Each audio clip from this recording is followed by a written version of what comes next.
اور اللہ کو قسم کی ضرورت نہیں، اللہ قسم اس لیے کھاتا ہے تاکہ بات میں تاکید پیدا ہو،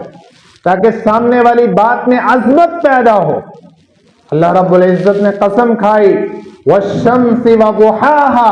والقمر اذا تلاها والنهار اذا جلاها والليل اذا يغشاها والسماء وما بناها والارض وما طحاها ونفس وما سواها فالهمها فجورها وتقواها قد افلح من زكاها وقد خاب من دساها۔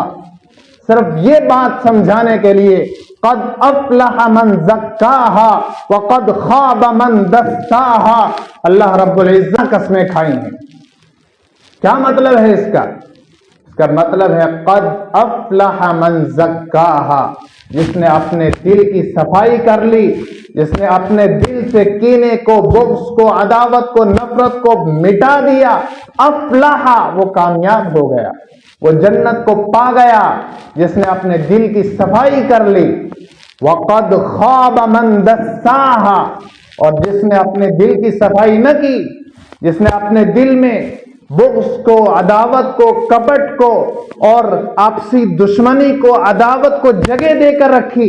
دساہا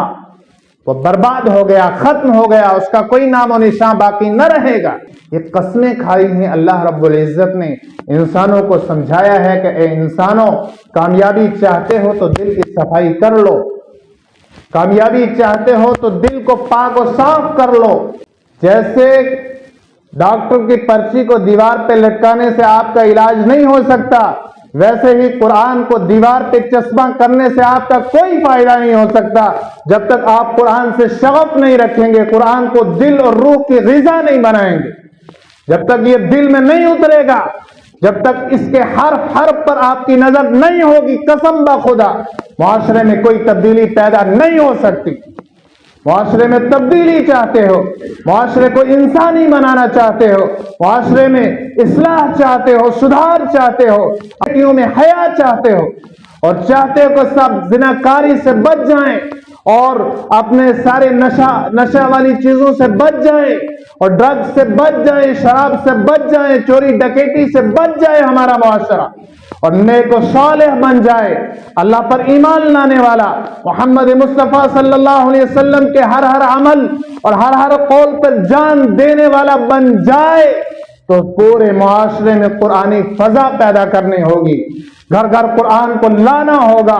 بچے بچے کو قرآن سکھانا ہوگا، آیات سکھانی ہوں گی، ان کو بتانا ہوگا کہ قرآن کیا تعلیم دیتا ہے اور قرآن کے پڑھنے والوں سے کیسا معاشرہ تیار ہوتا ہے۔